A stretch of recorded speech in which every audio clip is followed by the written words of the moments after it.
of an issue with our IT. I'm hoping that this would be a better transmission this time. So hopefully we can keep going. I'm hoping Dr. Maureen can join us very soon, Mrs. Morka.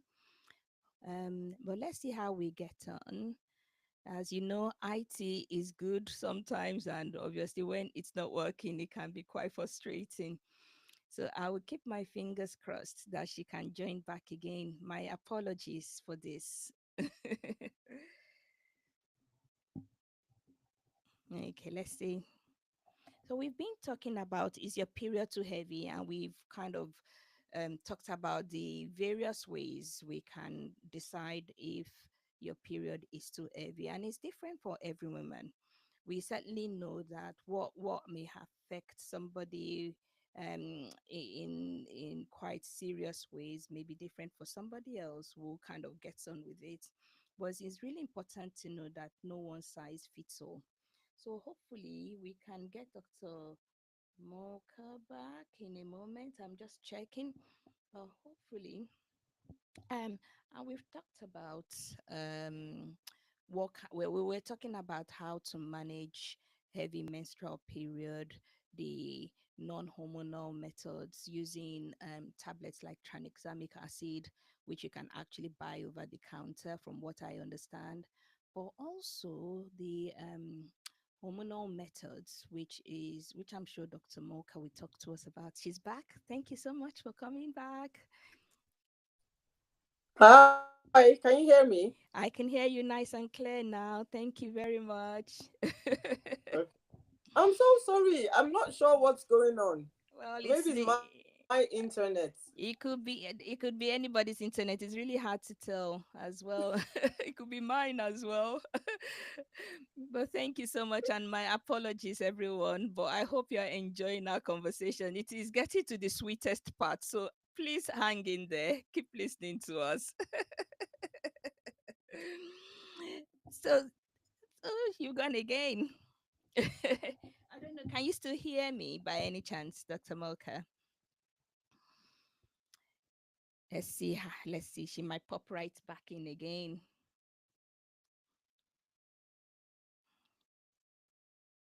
Let's see if she pops back in.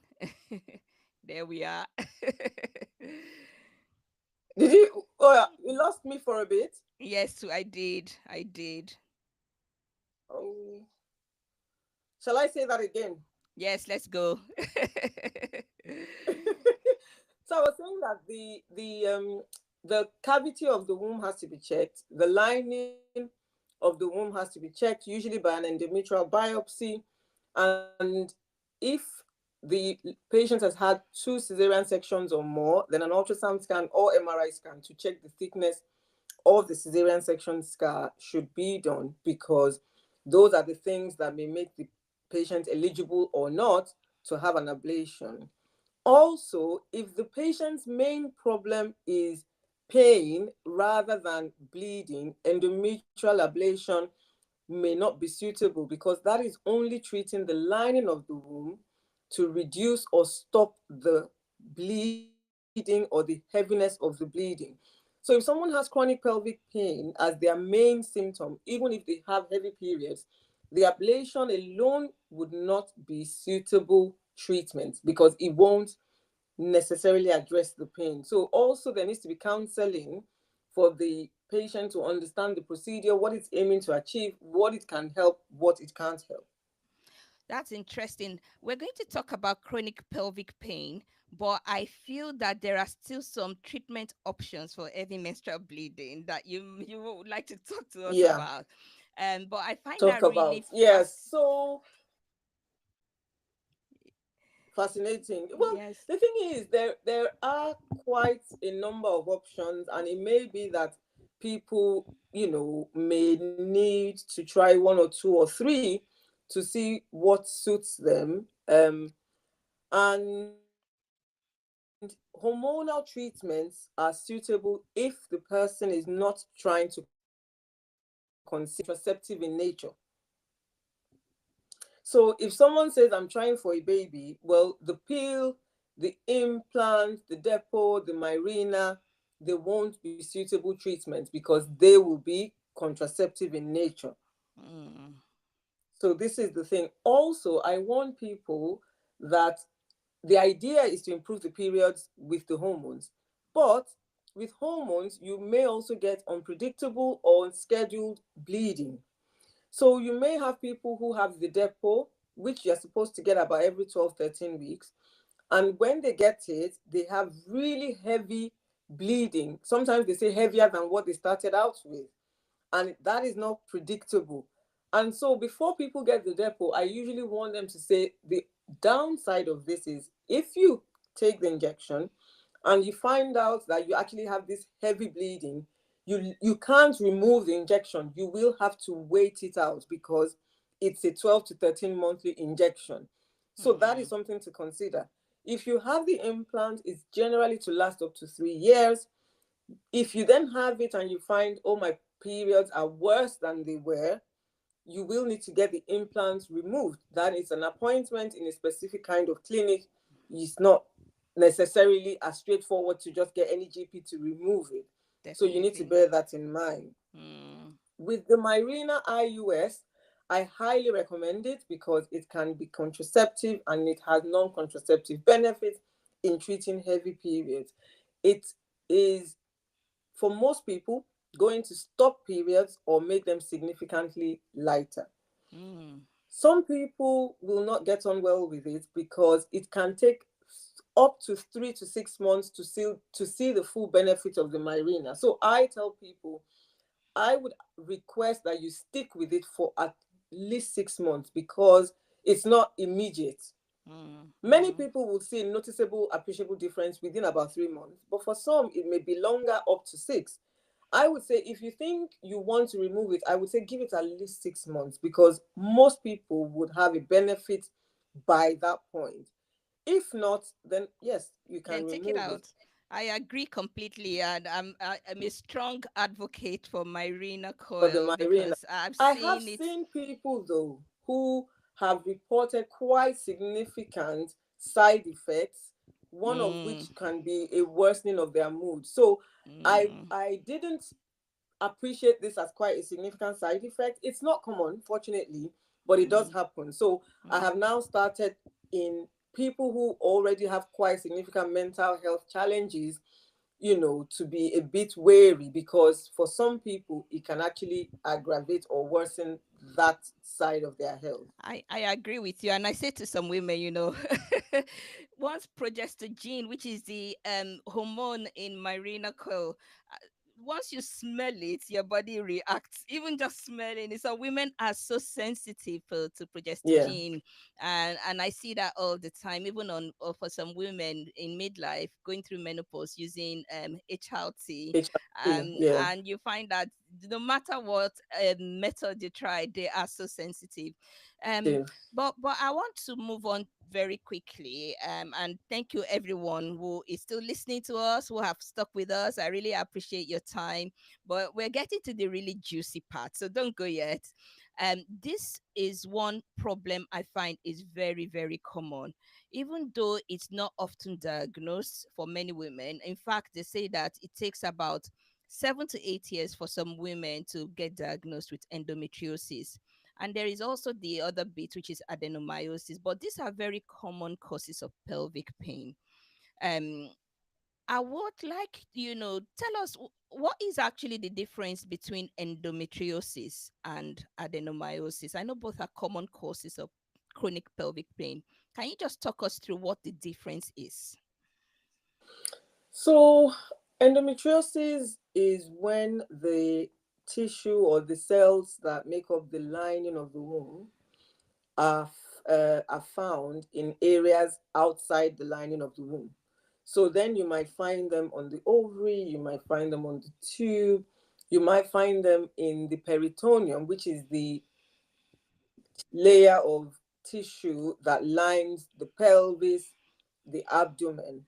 You might find endometriosis on the bowel, on the bladder. You might find them sometimes in cesarean section scars. You might find it in the lungs. So the lungs are not a common sight, but it has been reported where you find people coughing up blood in a monthly cycle with their period because the endometriotic tissue has found its way to their lungs somehow. That is so Fortunately, it's not intense. a common presentation. But adenomyosis is an area that is, being more talked about because it used to be said that it is a histological diagnosis. So the way to confirm it is if somebody has had a hysterectomy and then the uterus is examined in the lab and then they can see adenomyosis. Endometriosis, again, histological diagnosis is probably the gold standard, but the way to obtain histological diagnosis is through surgery, and every surgery needs to be done with caution because the surgery itself can pose risks. So, whilst the surgery may be done to try and diagnose something or treat something, the mere fact of the surgery itself has associated risks which need to be taken into consideration before undertaking surgical intervention. Mm. So, Mm. there are ultrasound and MRI findings now being described to be able to diagnose adenomyosis. Mm. But what I say to people is that in most instances in obs and gynae, your treatments are hormonal and non-hormonal. Yeah. So whether it's adenomyosis, whether it's endometriosis, whether it's heavy periods, whether it's painful periods, for pain, obviously analgesia is Yeah. a treatment. Yeah. But for the other parts of it, they are hormonal. So the adenomyosis is not like fibroids, where you would say there is an actual discrete fibroid that you may then be wanting to remove. Remove Adenomyosis is more diffuse. It's how the actual muscle of the uterus has these changes. on the But what inside. I say to people also is that these things are not an exact science. So, what do I mean? There are people who say I'm performing a cesarean section and I see, features that suggest possible endometriosis. So I said to the woman, "Oh, are your periods painful or anything?" They're like, "No, they're normal. No, I don't have any pain." So I say to people that a finding of endometriosis Mm. is not necessarily something that you need to be necessarily worried about. Mm. And Mm. also, not everybody who has heavy or painful periods or chronic pelvic pain will be diagnosed with endometriosis. They can be Mm. associated for sure, but Mm. they are not necessarily cause and effect.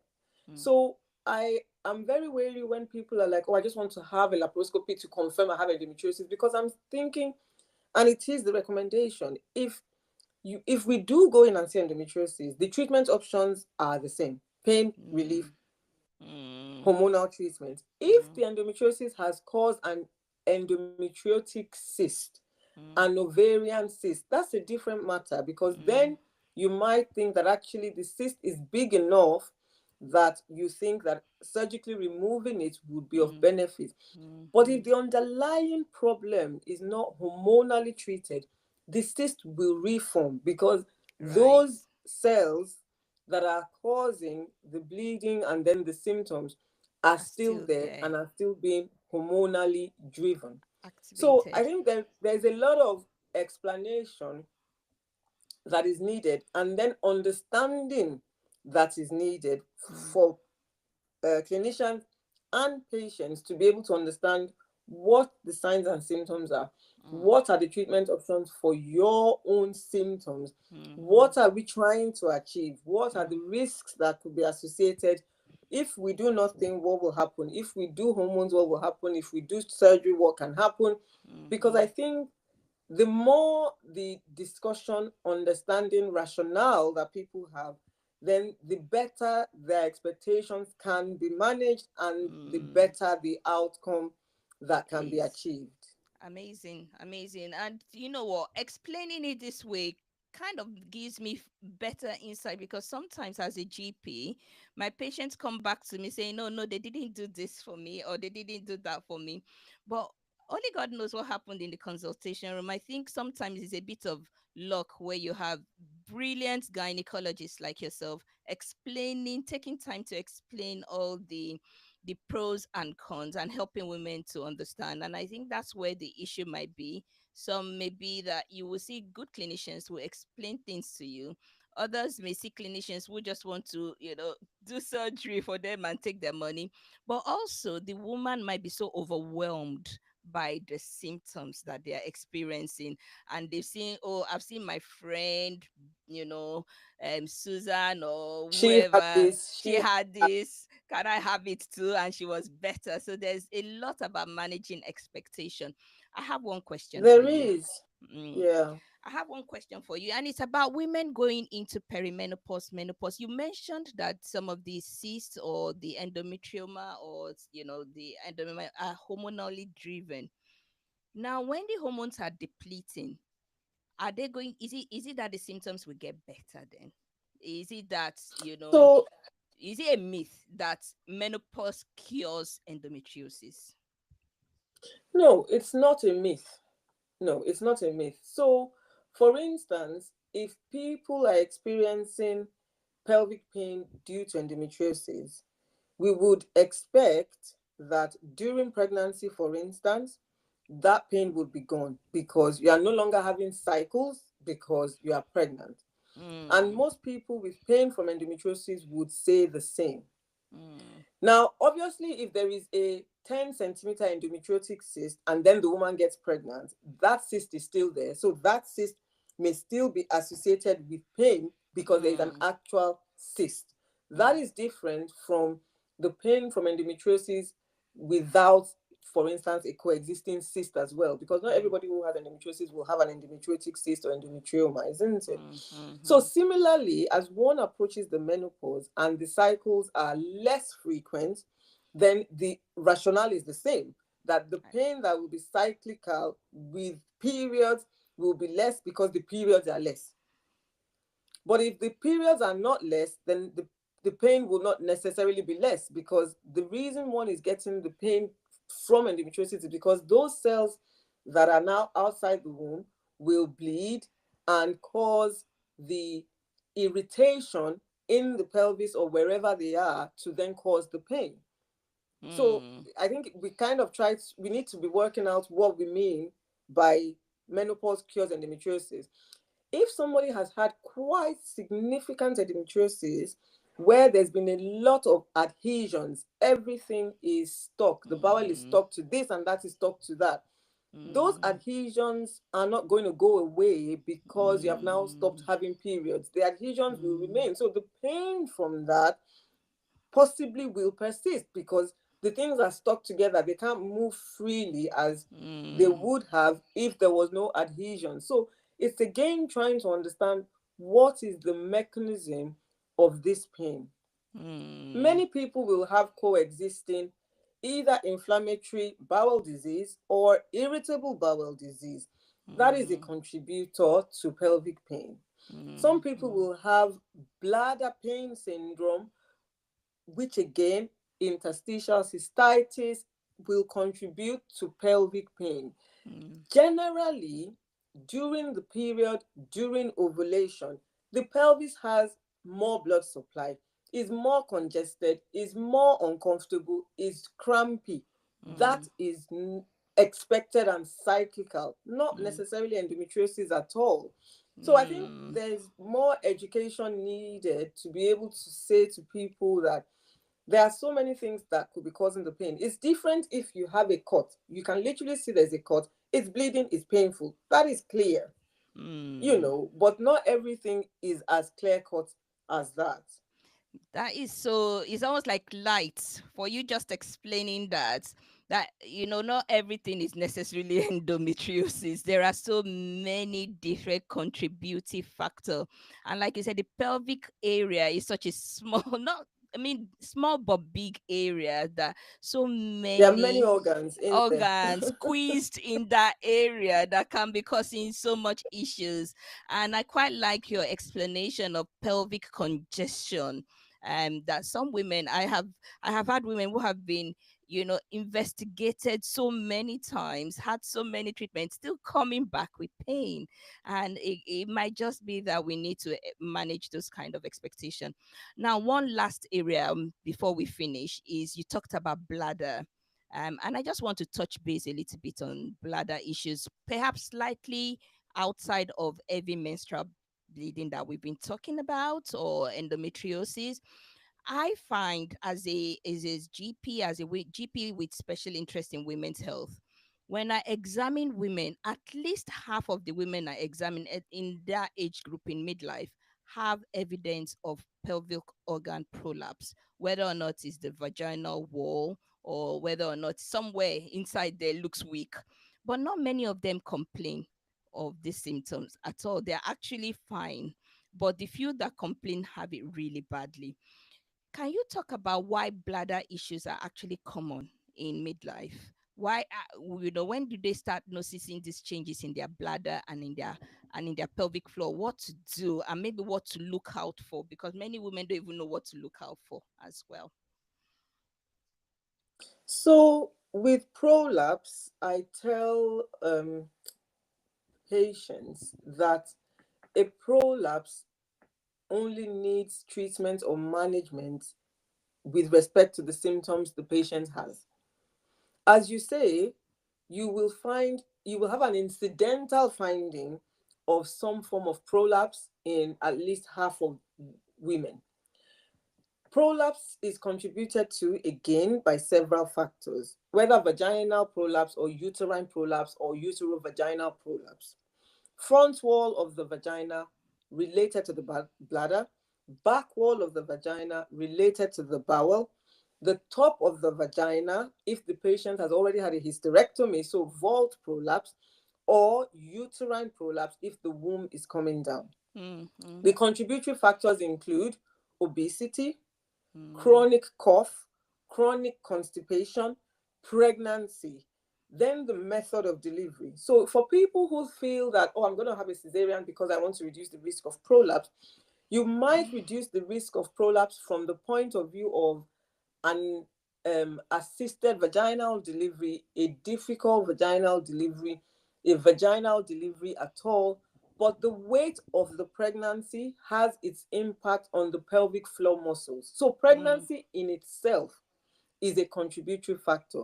Then you have, musculoskeletal contributors. If somebody has Ehlers-Danlos syndrome, then, Mm. their connective tissue. So, there are so many things that contribute. Right. Now, if someone has no symptoms of their prolapse, then I can submit to you that that prolapse does not need treatment That's great. because it's it's there. It doesn't need treatment. It's not bothering them. It's Mm. like saying that you have a mole, a skin tag. It's there, it's there. It's not doing anything. It doesn't Mm. change Mm. color, become larger, start bleeding. Then you think, oh, we need to get that sorted. So a prolapse is a benign condition. It does not need treatment just because it exists. Mm. There are Mm. also people who say, oh, I have a prolapse, it's causing me to wee frequently. And I say that may not necessarily be the case. You might have urinary frequency, urgency, incontinence without a prolapse. A prolapse Mm. does not cause these things. They may be associated and coexist, but a Mm. prolapse will not cause it. Now, if the person has quite significant prolapse where the whole womb has come out, then yes, that can have an effect to cause urinary retention because the whole anatomy and positioning is distorted. Started. So Mm. then emptying the bladder or the bowels can be difficult because actually the whole uterus, the vagina is everted. That's Mm. different. But Mm. just for a rectocele from the back wall, a cystocele from the front wall, those are not expected to be causing, Any significant urinary symptoms? retention. Mm. Mm. Yes. So we kind of have to look at them to say, because you will then find people sometimes, and this is what urogynecologists will tell patients, if you have quite significant uterovaginal prolapse, you are operated on, it may actually now reveal more urinary symptoms than before your operation, which the operation didn't cause. It's just that actually this is now more of an issue because the prolapse has been dealt with. Mm. So the first thing is not all prolapse need treatment. The second thing is when prolapse does need treatment. So some people say, I have a dragging sensation. For some people, the whole uterus is actually out vaginally. That Mm, is quite mm, significant. There mm, is surgical and non surgical treatment. mm, mm, Again, if the patient is wanting surgical treatment, I usually say to them, if you have a uterine prolapse and it is surgically treated, the womb is removed, vaginal hysterectomy. mm. You can no longer have a uterine prolapse because the uterus has been removed. Mm. However, you can still Have. have a recurrence of a vaginal prolapse. So be Mm, aware. And mm, then many of them are like, oh, I didn't know that. So I say, yes, the recurrence rate is at least 30%. So one in mm. three women who have had vaginal prolapse surgery will have a recurrence. Wow. Therefore, consider carefully whether you want to have surgery Mm, because the mm, chance of recurrence is there. Also, the younger you are, the more likely you will live long enough to have a recurrence because you are living mm, long enough, right? mm, So if you mm. have prolapse surgery at 40, average expectancy 80, you have Mm. 40 more years for your Of a prolapse to risk. recover. Mm, Subsequent surgical operations are less likely to be as effective as the first one. mm, So, it's not just a case of, well, I'll have another operation and I'll have another operation and I'll have another. It's not quite that straightforward. And the outcome may not necessarily be as expected. Again, to bear that in mind. mm. So usually it's trying to balance pros and cons. Yeah, What is prolapsing? What is the effect it's having? Are you willing to undertake the surgery, bearing in mind it may not be a final cure? yeah, yeah, Obviously, surgeries have their risks: bleeding, infection, blood yeah, clots, yeah, being out of your normal action for yeah, some weeks. You know, all that again is obviously to be considered. So prolapse is a benign condition generally. yeah, The management, I would say, should be in line with the patient's symptoms. yeah, With regards to the urogenital changes of perimenopause, yeah. for most people, vaginal estrogen will be sufficient, either as a Mm, cream or as a pessary. mm. Oral, transdermal, spray, gel HRT is not needed and is not usually effective for urogenital symptoms of the That's perimenopause. interesting. Mm, So I mm. would say most people would benefit from vaginal estrogen, and the absorption and the amount of estrogen delivered is very Very small small. compared to oral, transdermal, other parenteral routes, and also the associated risks of HRT, DVTs, PEs, Yeah, all those sorts of things are is not reduced. associated with vaginal preparations. Preparation. In Mm, fact, hardly existent, if at all mm, existent. mm, So, mm. vaginal estrogen can be given liberally forever for perimenopausal urogenital symptoms. Syndrome. Amazing. Amazing. Obviously, Mhm. if there is any history of breast cancer with estrogen receptor positive and Yeah, progesterone receptor positive, then that's a different matter that's entirely. But true. for most women, Mm, that would not be their situation. So, vaginal mm. estrogen can be given in the perimenopause, through the menopause, in postmenopause for urogenital Mental symptoms symptoms. that are associated. Amazing stuff. I find that with my women, because I work in a women's health hub and we do a lot of prolapse. We fit in a lot of pessaries and all sorts of different things for women. I think that can be useful as well as a hold, especially where you talked about the recurrence. So in any case, any woman having some of these symptoms and they are not too sure, the best thing is, present yourself, ask for help. Don't be scared, like Dr. Maureen talked about earlier on, Mrs. Mulker, she talked about, being a woman consultant. She felt like she would be able to meet the needs of certain women who feel that they need to see female doctors. And there you are. There are people available there to help you. So make sure you ask for help.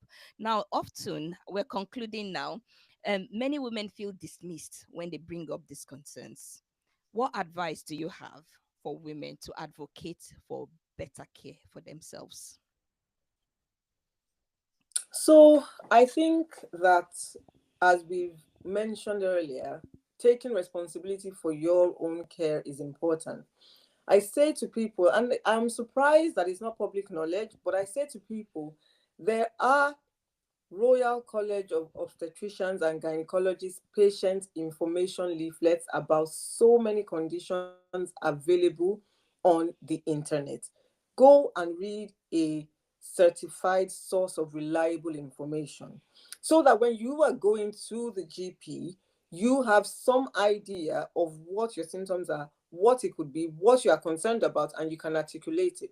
I heard something yesterday when I was attending the Black maternal health conference virtually from it was organized by the Motherhood Group, and they said go with someone to your appointment because sometimes you may feel overwhelmed, you may not remember, you may have forgotten what you wanted to say. Go with a trusted person because they may say, oh, but you mentioned you wanted to ask about this. Oh yes. Or when you leave, the doctor said that. Oh yes, they did say that. So go with someone.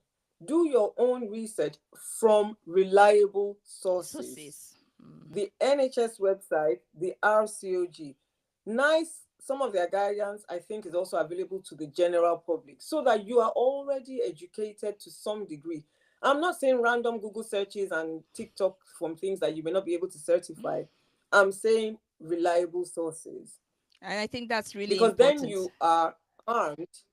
with Yeah, the you are correct armed information. and you can then speak with some authority to say. There was something else that they said at the conference. They said, ask the clinician, can you please document that I raised this as a concern and this is what you've said about it? Also, ask for a second opinion, because your second opinion may be what this first person has said, or it may not be. There's no need to be rude, but I think it's all right to ask for a second opinion. Wow. And that is where I would like us to end that today. It's incredible, the amount of information you have shared today. And I feel that, for every woman who is listening right now, or any man who is listening, you can help women around you. One, to recognize, to raise their awareness, but also to advocate for them. Go with people to their appointment, signpost people to the right, reliable sources of information. And that is one reason I will keep doing this podcast as long as I can, because I feel there is need to get the right information out to the people who need it most. And we need people to signpost us to this right information. Sometimes a 10-minute appointment with your GP cannot do justice to some of what we've discussed here today. So hopefully Yeah, you can yeah, get the information from reliable sources and not just going on TikTok to get, a description. Oh, that's me. That's exactly what happens to me. And that's exactly what I'm going to tell my doctor. You may find that no one size fits all. And that's why you need the help of reliable healthcare professionals to guide you through. I really hope you found this yeah. helpful, everyone. Thank you so much, Dr. Maureen. Thank you for spending your Saturday morning with us. I really appreciate you. And thank you for sharing your information It's very my pleasure. generously as well. So, if there's one takeaway that you would like us It's to my take pleasure. away, thank you so much. One takeaway from today, what would that be to any woman or maybe any man listening to this to help their woman? To this. I would say take responsibility for your own health and get your information from reliable sources. Because if you know, or at least you have an idea of what your symptoms are, what you think they could be, with the right source of information, you are standing yourself in a better stead to present yourself, in a way that hopefully will be able to get you further forward. Also, have realistic expectations. If you've had a problem for several months or years, it's not going to be cured instantly. And actually, sometimes it may not be cured, it may just be that it can be improved. So, those would be my two takeaway Takeaway. points. Thank you so much. Thank you. I really appreciate from my heart. I want to say thank you. And for My everyone who pleasure. has joined us, who is listening, who is cheering me on, you know yourselves, and who is going to share this episode, you know yourself. Please share it with a friend. And don't forget to subscribe and follow us for more conversation on women's health in the next couple of weeks and months. So thank you very much. Bye. Thank you. Thank you so Thank you. much, Maureen. I really appreciate your efforts. I'm sorry for